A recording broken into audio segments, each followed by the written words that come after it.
This is WYMT Mountain Sports, your home for the Kentucky Wildcats and local high school sports.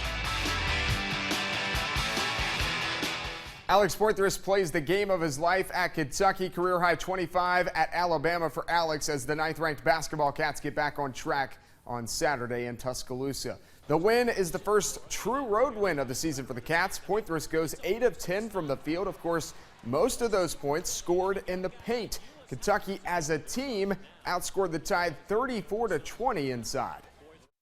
Yes. Why? Because of how they play pick and roll defense. They try to trap you and do stuff, so we wanted to draw them into a trap and try to play off of it. And it was both of these guys, because then they started leaving Marcus Lee, and that's when we were finding him. You know, they were leaving Marcus to go guard Alex, is what they were doing. All right, the Cats are back at Rupp Arena this Tuesday night. Next up for Kentucky is the Dogs of Mississippi State. They're 0-2 right now in SEC play, 7 o'clock tip time on ESPN. Number 16, Louisville at Clemson today. United States Marine captain Trey Kennedy surprised his family at the game. Always a wonderful scene when that happens. First half, Clemson down 7. Jaron Blossingame, he got game. He got some ups too, doesn't he? Second half, Louisville down 8. Chinawu Anawaku, the putback lay-in there. Later, Clemson still up 8. Trey Lewis on the inbounds for 3. Sidi Jate says no. Swats it into the seats. The Tigers beat the Cardinals 66-62. The Kentucky women back in action today. The reigning Miss Kentucky basketball, Macy Morris, has hit at least one three-pointer in 12 of Kentucky's 13 games this season. Game 14 in Athens Sunday. Matthew Mitchell's 10th-ranked Kentucky women on the road taking on Georgia. First up, Macy Morris. That's a splash ball. She had 9 points. UK led by 10 at the half. Let's go third quarter. Alexis Jennings gets the runner to go. Third straight double-double for Jennings. She had 12 points, 12 boards.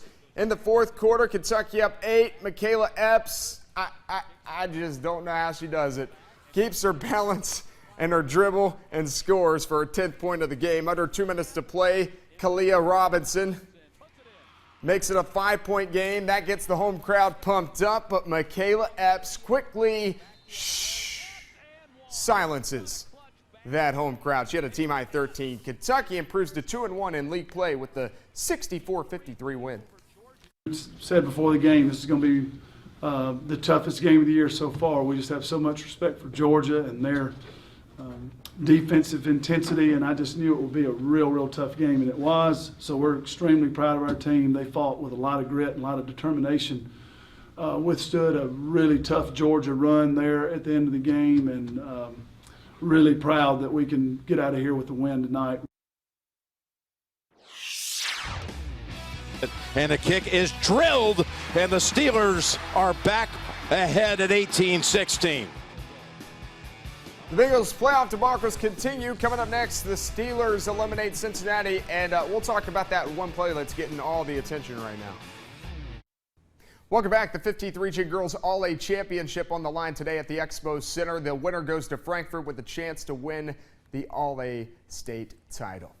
Defending All-A champion Eastridge meeting district rival and number 6 Shelby Valley right now in the mounts of top 10 in the finals. It doesn't take long for the Lady Cats to score. First possession down, that's Kayla Newsom. Nice pump fake, by the way. At the other end, Hannah Bevins, corner pocket triple. Nope. That's right, though. Brittany Taggart says, I got your back. I'm your teammate. It's all good. That ties the game in the first quarter. Valley showing it can hit the outside shot. That's Cassidy right for 3. Team high 13, Valley up by 3. Then they go inside to their lone senior, Lakyn Mullins. That's 1, 2, and 3 the hard way. Valley up 9. Eastridge trying to keep this thing close. Hannah Mullins, she knocks down the baseline J. Trims the deficit to 6, but the Shelby Valley Lady Cats are 15th Region All-A champs for the first time since 2008. They defeat Eastridge 42-26. Well, it's amazing, and it's kind of a year that we weren't expected to do it, and it just feels amazing. before, I think it's tougher to win the All-A than it was the regular season. You got the Sheldon Clark and the Dolphins, and, we lost a ton, Josh, but, I got a bunch of kids coming back that, they're trying to get their own identity now. And they played extremely hard this week. We played some really good basketball. Well, this woman, along with the rest of Bengals Nation, feel the same way every time this year rolls around. 5 straight years in the playoffs, now 5 straight years with no postseason wins. This time, the Bengals' postseason loss is soul crushing. Nasty weather in Cincinnati Saturday night. The Bengals with a 16-15 lead over the Steelers with the ball, but a Jeremy Hill fumble gives the ball back to Pittsburgh, and then the penalty that rocked the city of Cincy. Vontaze Burfict, he gets called for a hit to the head to Antonio Brown, and that sets up the eventual game-winning field goal. Quarterback A.J. McCarron, he's not pointing fingers at anyone, though. I'm not here to throw shade at anybody. We win together and we lose together. Simple as that. It doesn't matter. Somebody lost their poise, somebody didn't. What happened? We win together, we lose together. And we need to have each other's back during this process, and that's the best way to take the next step leading into next year to being the best team we can possibly be. If we use this time to point fingers at each other, we're taking steps back as a team, and we don't need that. All right, NFC wildcard. Seahawks at Vikings, tied for the 3rd coldest game in NFL playoff history at -6 degrees. Ugh. Straight to the 4th quarter, Vikings up 9-0. Russell Wilson not ready for the snap. Picks it up, picks himself up, then throws it downfield to Tyler Lockett. He's got it. He goes inside the 5, gain of 35. 2 plays later, Wilson finds Doug. That's Doug Baldwin, 3-yard touchdown. Minnesota still up. It's a 9-7 game, though. Ensuing possession. Vikings ball. Teddy Bridgewater. He dumps it off to Adrian Peterson. Picks up the first down, but oh no. Stripped. Cam Chancellor gets his mitts in there and wrestles it out. Seahawk ball. They convert it into a go-ahead field goal, so they have the lead. It's 10-9 Seahawks now. Under 2 minutes to play in the game. Bridgewater trying to get his team back in it. He finds Kyle Rudolph. Just a minute and a half to go. That's a gain of 24. Okay, so out comes Blair Walsh to win this thing. 27-yard field goal. It's a chip shot, and it's not even close. He was 3 for 3 on the day. The 4th one, again, not even close. Seahawks advance. Vikings start their offseason. Brutal way to lose, and Blair Walsh knows it.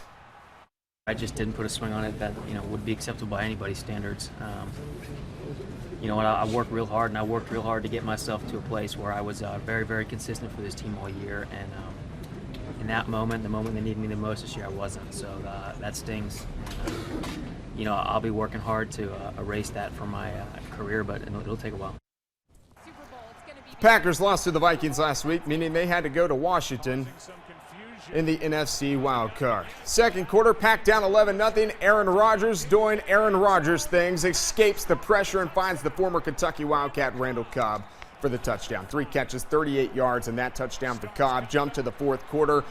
Pack up now 24-18. James Starks, he pick up a 22, and then Eddie Lacy caps it off on the next play. The road team wins 35-18. First time road teams went 4-0 in the wild card round under the current NFL playoff format, which started in 1990. That's sports. We'll be back after this.